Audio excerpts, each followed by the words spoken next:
우리나라는 북한과 대치 상태에 있습니다. 사실 북한이 대화를 주장할 때도 언제 어떤 도발을 할지 아무도 모르는 일입니다. 1950년 6월 25일 북한이 남침을 할지 누가 알았겠습니까? 소수의 사람들은 불안하다고 경고를 하고 또 준비하자라고 말을 했을지도 모릅니다. 그러나 실제 그렇게 준비한 사람들은 제대로 없었습니다. 그래서 6월 25일 날 그 새벽에 북한이 침공에 내려올 때 수많은 우리 군인들은 준비가 되어 있지 않았습니다. 정부도 준비되어 있지 않았습니다. 겨우 사건 터지고 전쟁이 일어나고 나서야 많은 군인들이 휴가에서 자대로 복귀 명령이 그때서 내리고 정말 준비가 되어 있지 않았습니다. 순식간에 우리나라가 무너져 가기 시작했던 거죠. 그래서 금세 서울을 내어주고 부산을 제외한 전국토를 순식간에 다 빼앗기고 말았습니다. 너무나 강한 상대는 알고도 못 막을 수 있지만 그래도 아무리 강해도요, 준비하고 있으면 조금은 버틸 수 있습니다. 비슷한 상대라고 할지라도 그래도 어떤 준비하고 있으면요, 능히 이겨낼 수 있습니다. 그런데 비슷한 상대라 할지라도 준비하고 있지 않다면 순식간에 KO 당하게 돼 있습니다. 설사 약한 상대라 할지라도요, 기습 공격을 당하면 천하장사도 이겨내기가 어려운 법입니다. 그럼 만약이지만 우리가 그 6.25 그 전쟁 때 우리나라가 만반의 준비를 가지고 있었고 군인들이 철저히 준비를 하고 있었다면, 정치권이 그렇게 철저히 준비하고 있었다면 그렇게 순식간에 무너졌겠어요? 수많은 사람들이 그냥 가족을 잃고 재산을 빼앗기고 집이 무너지고 피난길에 오르고 정말 우리나라가 한순간 다 망한 거나 다름없었습니다. 다행히 유엔이 참전을 했고 미군이 많은 도움을 줬기 때문에 이런 이제 우리가 지금 이런 모습을 갖고 있겠지만, 진짜 이게 하나님의 은혜로 그렇게 된 것이지, 정말 하나님이 우리를 외면했다면, 유엔이 우리를 외면했다면 우리나라가 어떻게 되겠습니까? 저 북한에 살아가는 사람하고 우리 똑같이 될 뻔했습니다. 오늘 여기서 예배하기는커녕 우리도 모르는 사이에 김일성 그 부자의 그 가족들 노름에 우리도 같이 뭣도 모르고 그렇게 같이 동참하게 되었을 것입니다. 얼마나 불쌍한 인생입니까? 여전히 그냥 배 쫄쫄 굶고 이 추운 겨울에 지금 북한이 유엔 제재 받아가지고 심지어 그 당 서열이 높은 고위 이 공무원들조차도 아파트에 불이 안 들어간대. 전기가 안 들어간대. 있는 지금 발전소마저도 많이 지금 멈춰서는 바람에 전기가 지금 아예 들어가지는 않는데요. 정말 우리도 그럴 뻔했습니다. 정말 저 부산 그쪽 조금 제외하고 한순간 우리나라 다 빼앗겼었잖아요. 정말 기적적으로 인천 상륙작전이 성공했고, 그래서 지금 서울을 수복하고 이만큼 온 거 아니에요? 사실 북한도 인천으로 상륙할 것은 꿈에도 생각을 못했어요. 자기들도 준비를 못했던 거죠. 우리도 준비 없이 있다가 이렇게 당했고, 북한도 다 먹은 줄 알고 다 차지한 줄 알고 그냥 느긋하게 있다가 저 낙동강 전선만 신경 쓰고 있다가 갑자기 인천 상륙 작전을 통해서 갑자기 허리가 끊겨버린 거죠. 그래서 많은 이 북한 군인들이 저 지리산을 비롯해서 저 산 속에 들어갈 수밖에 없었던 이유가 뭐죠? 중간에 허리가 딱 잘려버리니까 오도 가도 못한 신세가 돼버린 거 아니겠습니까? 여러분, 준비하고 있다면 나름 방비가 되지만 준비 없이 당하면 꼼짝없이 당하는 겁니다. 준비가 되어 있느냐, 그렇지 못하느냐는 이게 정말 우리가 천지 차이가 될 수 있는 것입니다. 아무런 준비 없이 있다가 무슨 일을 당하면 사람은 별 수가 없는 것입니다. 그래서 오죽했으면 사람들이 당황하면 접신물에도 빠져 죽을 수 있다는 겁니다. 그럼 접시물에 어떻게 사람이 빠져 죽을 수 있겠어요? 그런데요, 그런 법이 생긴다니까요. 준비가 안 돼 있으면 당황하게 되고, 당황하면 아무것도 할 수 없는 것입니다. 그냥 이러다가 그냥 그걸로 그냥 끝나버리는 거예요. 영적으로도 똑같습니다. 예수님의 재림을 준비하는 사람은 예수님을 맞이하고 천국을 선물로 받고 상급까지 선물로 받지만, 준비가 되어 있지 않은 사람, 예수님의 재림에 대한 준비가 되어 있지 않는 사람은 지옥의 심판을 면할 수 없는 것입니다. 예수님이 재림하시는 걸 뻔히 눈으로 보면서도 천국을 못 가는 거예요. 왜냐하면 그때는 이미 늦거든요. 예수님 재림하는 걸 막 보면서 나 이제부터 예수님 잘 믿을래. 예수님 제가 있는 재산도 다 드릴게요. 저의 남은 생에 이제 얼마 될지 모르지만 제 생에도 다 드릴게요. 그래도 소용없어요. 이미 늦은 겁니다. 차 떠난 다음에, 버스 떠난 다음에 손 들어봤자 다시 돌아오질 않습니다. 그러니 미리 준비해야 됩니다. 미리 준비해야만 우리는 재앙을 만나지 않고 해결할 수 있기 때문에 그렇습니다. 사랑하는 성도 여러분, 준비 없이 있다가 심판받지 말고 예수님을 잘 기다리고 그 재림을 준비하다가 예수님 재림하실 때 그 예수님과 함께 영원한 천국을 상급을 받아 누리는 복된 성도들 되어지기를 주의 이름으로 축원합니다. 자, 오늘 성경 통해서 우리가 몇 가지 생각해 볼 때 첫 번째 주시는 말씀은 예수님의 재림은 도적같이 이루어진다는 것입니다. 그러니 준비가 더더욱 철저해야 돼요. 예수님의 재림은 미리 예고를 해놓으셨어요. 예수님 승천하실 때 내가 다시 오리라, 그것도 속히 오리라, 이렇게 예수님이 말씀을 해주셨어요. 경고 다 해주셨어요. 예언 다 해주셨어요. 예고를 다 해주셨다고요. 그런데도 불구하고 또 다른 오늘 성경에 보니까 예수님의 재림은 도적같이 오신다는 것입니다. 그게 갑작스럽게 이루어진다는 이야기죠.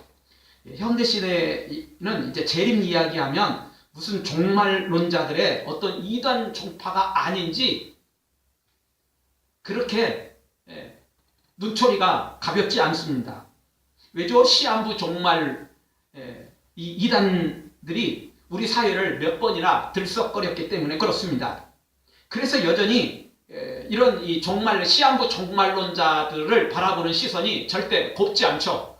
이단들이니까 당연히 그런 거 우리가 거부해야 되고, 그런 주장을 우리가 단호히 배격을 해야 되는 거죠. 그리고 사회적으로도 무리를 일으키니까 당연히 그런 것들은 우리 사회에서 몰아내야 되는 게 사실입니다. 그런데 문제는 정상적인 교회, 정상적인 성경을 주장하는 재림마저도 우습게 여기는 시대가 되어버렸습니다.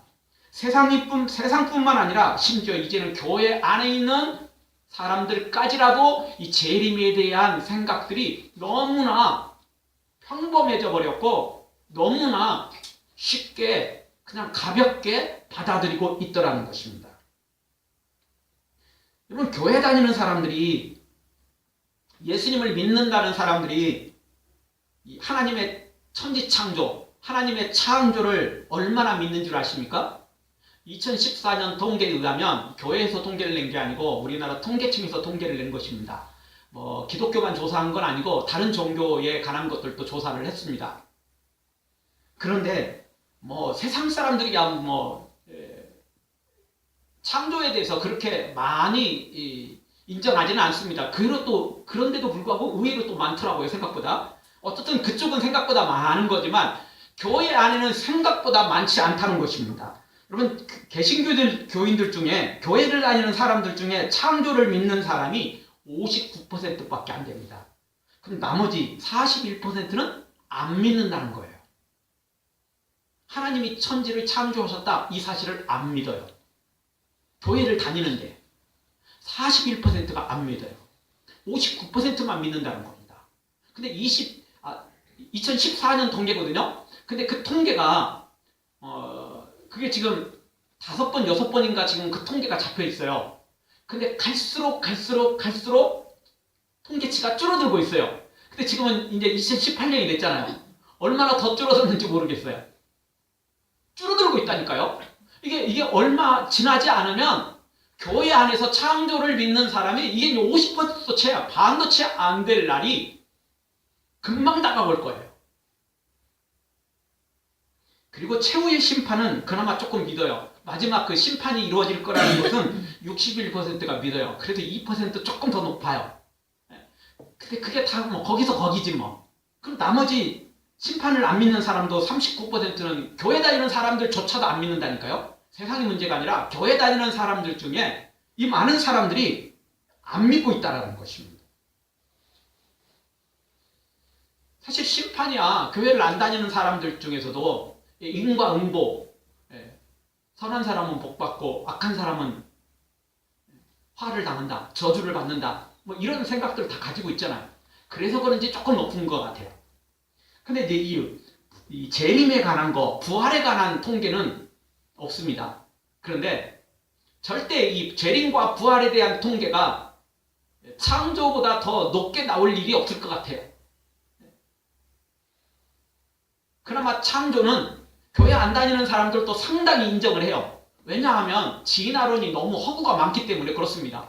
어느 날 갑자기 무슨 뭐 아메바가 나오고 뭐 단백질에서 아메바가 나오고 그다음에 뭐 원숭이가 되고 뭐 오랑우탕이 되고 그리고 사람이 됐다 이런 걸 이제는 그걸 안 믿는 사람들 의외로 많아요. 왜냐하면 과학적으로 말이 안 됐거든요. 그게 현실이라면 지금도 원숭이하고 오랑우탕하고 우리 사람하고 이게 비슷비슷한 중간 단계가 있어야 하잖아요. 말 그대로 진짜 뭐 진화론자들이 주장했던 우리 저 뒤에 있는 꼬리뼈 아직도 덜 잘린 사람들이 좀 있어야 하잖아요. 흉터가 더 많이 진 사람 아직도 꼬리 요만큼 요 꼬리 달리고 그냥 이런 사람들 있어야 하잖아요. 몰래 그냥 부끄러워갖고 그냥 옷으로 열심히 숨기는 사람들 있어야 되잖아요. 근데 여전히 지금도 여전히 사람들이 살아난 지 수천 년이 지났지만 여전히 사람은 사람이고 좀 원숭이 같은 사람이 있고 조금 더 세련된 사람이 있을 뿐이지 원숭이 같은 진짜 그런 조금 약간 모양이 그럴 뿐이지 그런 사람은 없어요. 사람은 사람이고 원숭이는 원숭이고 오랑우탄은 오랑우탄이었던 거죠.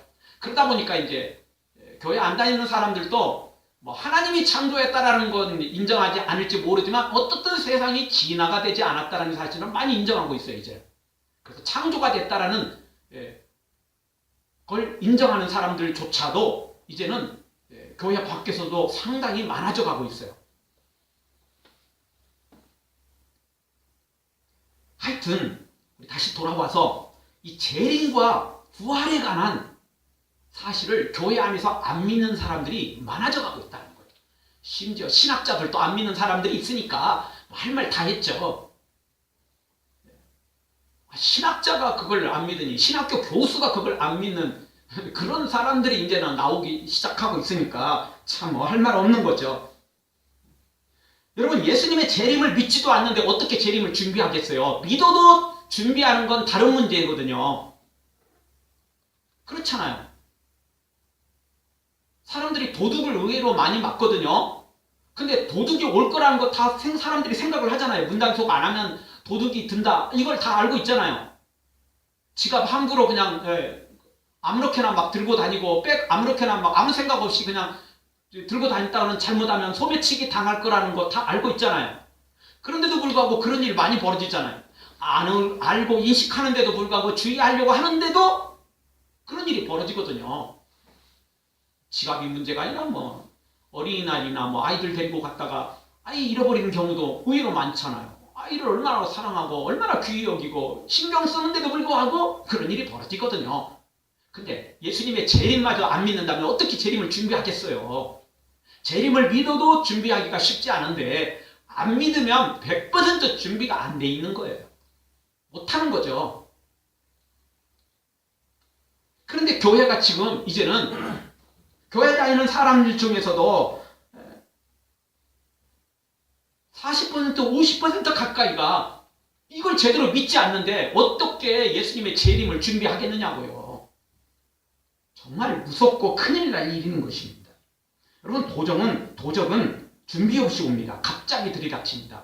근데 여러분 도적이라는 말은 부정적인 말이잖아요. 안 좋은 거잖아요. 근데 예수님은 왜 이렇게 귀한 재림을 이 엄청난 예수님의 재림을 왜 도적같이 오신다라는 표현을 썼을까요? 좀 더 긍정적인 이미지를 가져다가 좀 붙이지 왜 이런 도적 같은 그런 비유를 들어가지고 예수님께서 재림을 그렇게 표현을 했을까요? 현대 사람들은 너무 자극적인 걸 좋아하다 보니까 웬만한 이야기로는 끄떡도 안 해요. 움직이지도 않아요.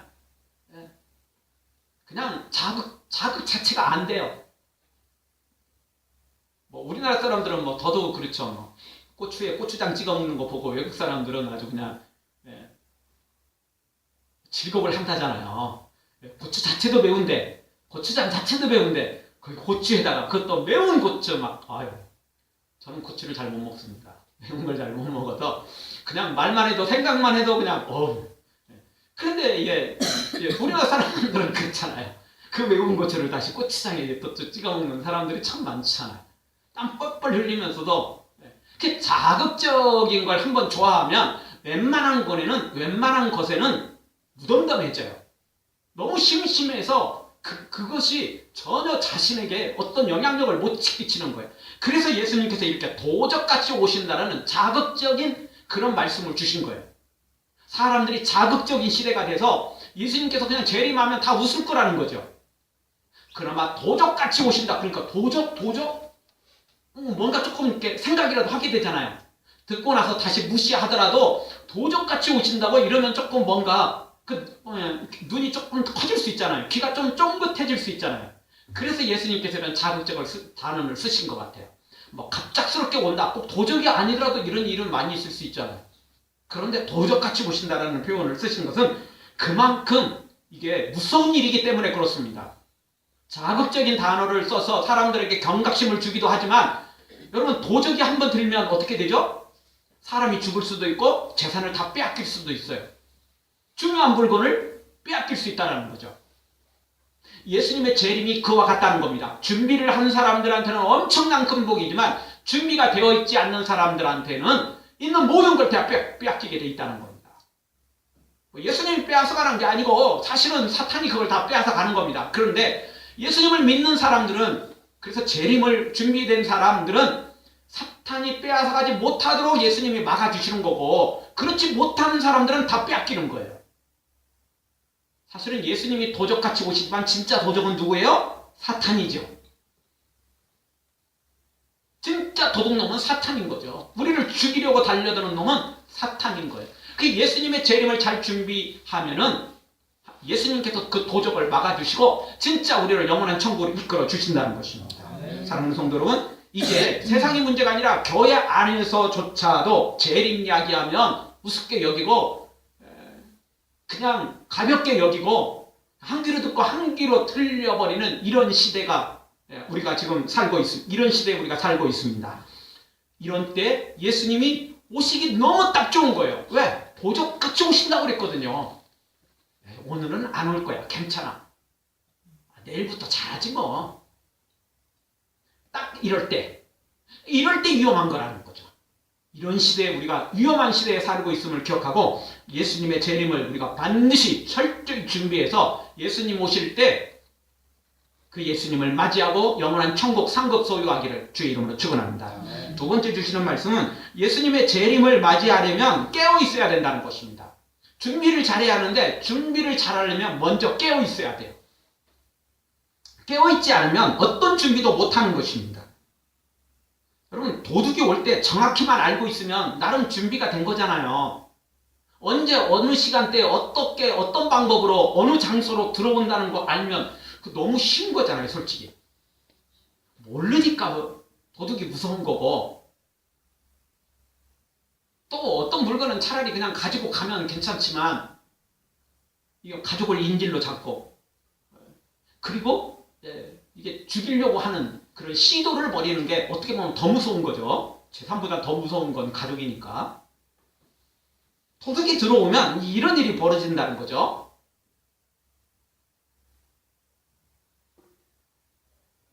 그래서 예수님의 재림을 철저히 준비하려면 우리가 깨어있지 않으면 준비가 안 되는 거예요.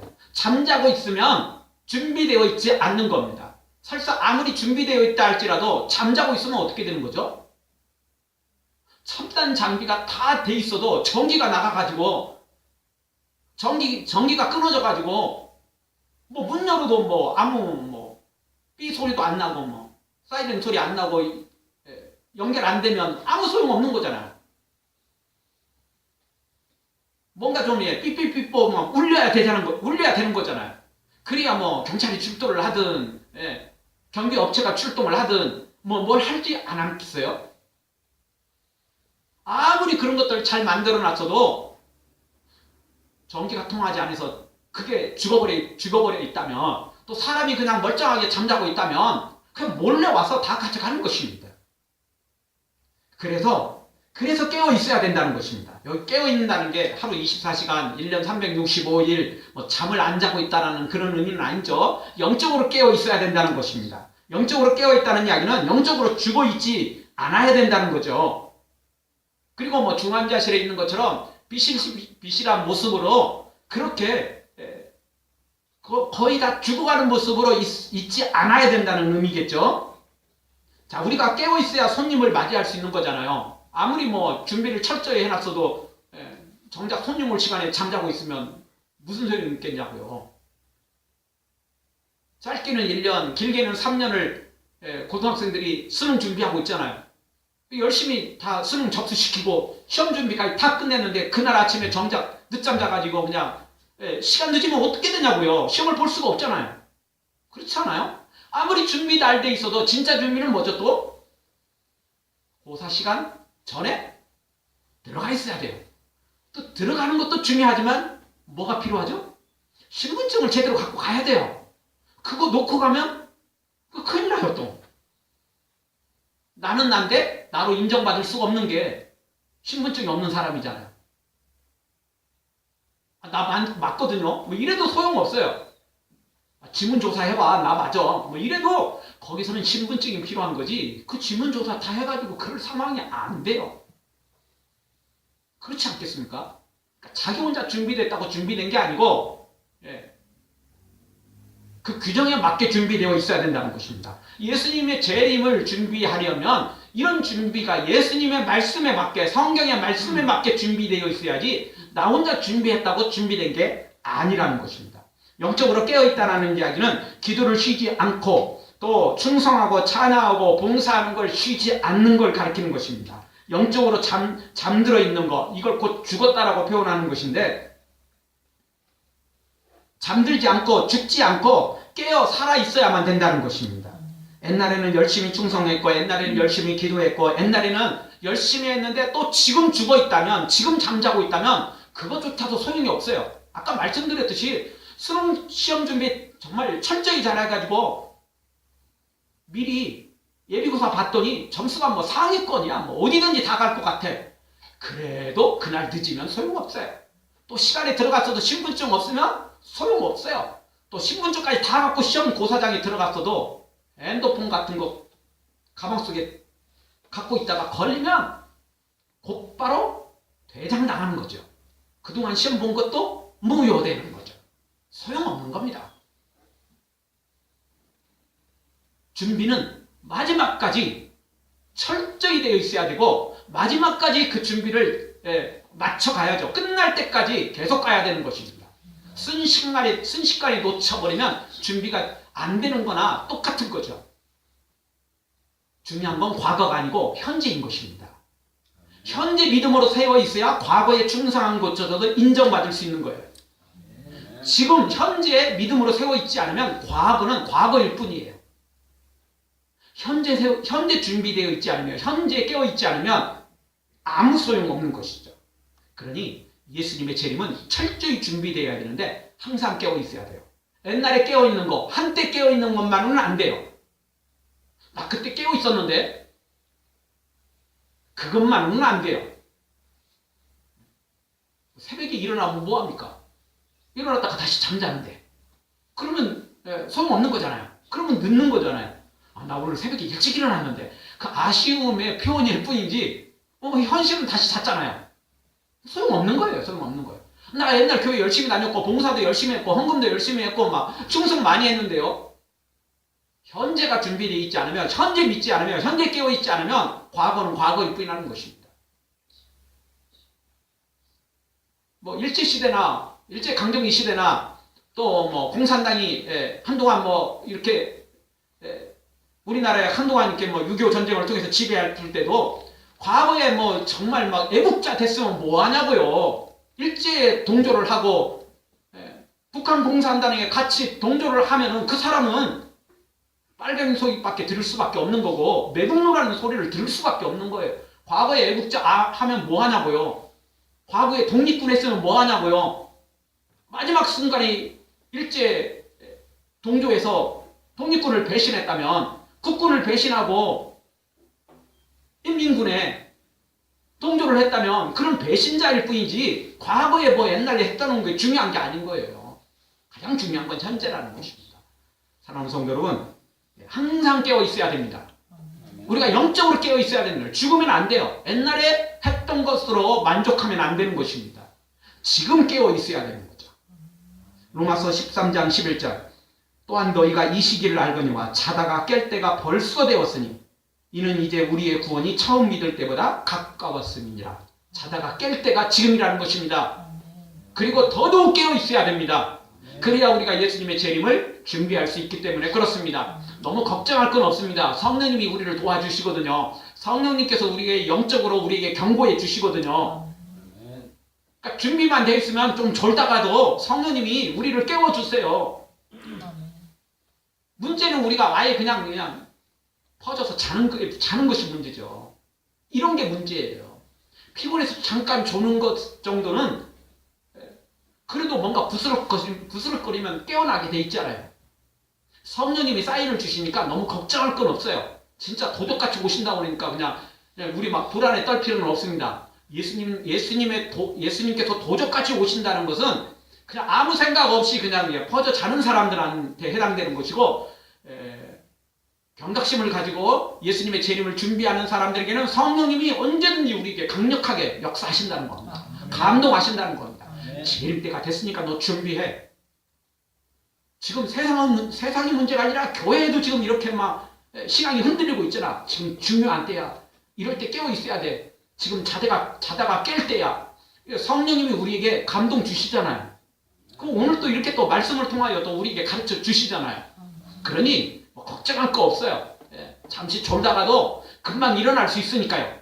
준비만 돼 있으면 돼요. 군대에서 5분 대기조는 군화까지 다 신고 그리고 옷 다 껴입고 그냥 잠자리에 듭니다. 5분 대기조에 걸리면 그래요. 군화 다 벗고 그냥 옷 다 벗고 그냥 잠옷 입고 이렇게 못 자요. 그냥 군화까지 신고 그냥 자는 거예요. 그러다가 그냥 5분 대기조 그냥 출동이 사인이 오면 그냥 부랴부랴 일어나는 거죠. 그냥. 그러니까 우리가 영적으로 깨어 있기만 하면 설사 조금 졸더라도 조는 게 조금 심해서 좀 잠든 것 같아도 순식간에 다시 일어날 수 있다고요. 그렇게 예수님이 진짜 도적같이 오시는 게 아니라니까요. 준비 안 된 사람은 도적이지만 준비되어 있는 사람들한테는, 그리고 준비를 하려고 하는 그렇게 은혜를 구하는 사람들한테는 절대 도적이 아니에요. 예수님이 한 사람이라도 더 구원하려고 항상 우리를 기다리고 사랑하시는 분인데 진짜 도적같이 오시겠어요? 근데 준비 안 된 사람은 진짜 도적같이 오십니다. 성도 여러분, 지금 깨어 있어서 예수님 맞이하는 우리 모두가 되어지기를 주의 이름으로 축원합니다. 마지막 세 번째 주시는 말씀은 우리의 옷을 지켜 벌거벗고 다니지 말아야 되는 거예요. 부끄러움 당하지 말아야 된다는 것입니다. 여러분, 우리가 예수님을 믿는 그 순간, 십자가의 보혈로 씻음받는 순간 우리의 죄는 깨끗이 사해지고 예수님이 준비한 거룩한 예복을 우리가 입게 되거든요. 그걸 흰옷이라고 말하기도 하잖아요. 더러운 옷, 죄로 더러워진 옷이었는데 예수님의 십자가 보혈로 우리의 죄가 깨끗이 씻어지면 거룩한 예복, 흰옷을 입게 된다는 거죠. 근데 이 옷을 입긴 입었는데 어느 순간 이 옷을 벗어버린다면, 빼앗긴다면 어찌 되겠어요? 이따금씩 술 먹은 사람들은 술 잔뜩 먹고 그냥 뭐 길거리에서 자기 안방이냐, 뭐 그게 뭐 편안한 뭐 자기 침대 있냐, 그리고 자는 사람들이 있잖아요. 근데 그러다가 나쁜 놈들 만나면 어떻게 되죠? 다 거덜나는 것입니다. 지갑은 뭐 두말할 것도 없고 그가 가지고 있는 뭐 좋은 뭐 명품 뭐가 있다면 시계를 가지고 있든 뭐 좋은 명품 어떤 뭔가를 걸치고 있는 거 이거 다 빼앗길 수밖에 없는 거예요. 다행히 뭐 CCTV라도 있고 뭐 이렇게 그냥 밝은 곳이고 이러면 뭐 또 조심할지 모르지만 또 설사 그렇다 할지라도 요즘 도둑놈들은 뭐 모자 뒤집어 쓰고 그냥 은행 현금 지급기 앞에서도 가서 빼가는데 뭘 술 취해서 쓰러져 있는 사람 걸 뭘 그냥 두려워서 무서워서 못 빼가겠습니까? 밥이죠, 밥. 식은 죽 먹기보다 더 쉽다고 생각하는 거겠죠. 그러니까 내가 아무리 좋은 걸 가지고 있어도 지금 준비되어 있지 않고 뭐 술에 취해서 정신을 못 차린다면, 세상에 취해서 정신을 못 차린다면, 죄에 취해서 정신을 못 차린다면 사탄에게 다 빼앗길 수밖에 없는 것입니다. 거룩한 예복 흰옷조차도 결국은 벗김을 당하고 부끄러움을 당할 수밖에 없는 것입니다.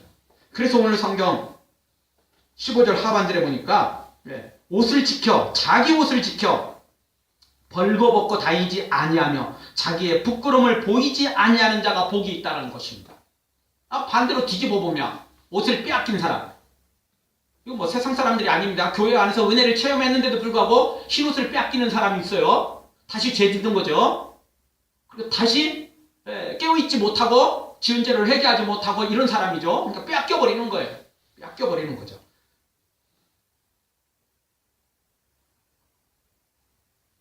절대 우리가 이것을 빼앗기면 안 됩니다. 마태복음 13장 예수님의 씨 뿌리는 비유 중에 씨앗을 뿌렸는데 길가에 떨어지면 어떻게 되죠? 새가 와서 주워 먹어버리죠. 그것은 곧 하나님의 말씀을 들었는데 깨닫지 못하면 사탄이 그걸 다 뺏어가 버린다는 이야기입니다. 사탄이 자기가 먹으려고 뺏어가는 건 아니고 우리 못 먹게 하기 위해서 뺏어가다 버려버리는 거겠죠. 우리가 아무리 예수님의 보혈로 씻음받고 흰옷을 입었다 할지라도 사탄이 포기하고 도망가느냐? 아니요. 그 흰옷을 빼앗아서 버리기를 원합니다. 우리가 잠깐 한눈 파는 사이에, 우리가 안심하고 있는 사이에 우리 흰옷을 빼앗길 수 있다는 거예요. 조심해야 된다는 것입니다. 나는 천국 따는 당상이야. 내 거야 완전히. 그리고 진짜 안심하고 있다가는 큰일 나는 것입니다. 그래서 성경은 섰다고 넘어진 자는, 섰다고 생각하는 자는 넘어질까 조심하라고 우리에게 경고해 주고 있는 것입니다. 요한계시록 3장에 보면 라오디게아 교인들이 스스로 말하기를 나는 부자라, 부유하여 부족한 것이 없다라고 자랑을 했고 그렇게 간증을 하며 돌아다녔습니다. 그런데 예수님은 그 라오디게아 교인들을 향해서 뭐라고 말씀하셨습니까? 내가 너희를 권하노니 너희는 공고한 자고 가련한 자고 가난한 자고 눈먼 자고 벌거벗은 자인데도 너희가 알지 못하는도다. 예수님이 이렇게 그들을 향해서 경고를 하십니다. 그러면서 뭐라고 말씀하십니까? 불로 연단한 금을 사서 부유하게 하고 흰옷을 사서 입고 벌거벗은 수치를 보이지 않게 하고 안약을 사서 눈에 발라서 제대로 보라라고 예수님께서 말씀하십니다. 진짜 안과 가서 진료받고 안약 산다고 진짜 눈이 보이는 겁니까? 이 영적인 걸 가리키는 거죠. 성령으로 영적인 눈을 떼야 되고 영적 귀가 열려야 되고 예수님의 예복을 보혈의 십자가 보혈로 씻음받아서 흰옷을 입어야 되고 이런 걸 가리키는 거죠. 근데 라오디게아 교인들은 그거 조금 체험했다고 느긋하게 놀고 있었던 거예요. 나 흰옷 입었었거든.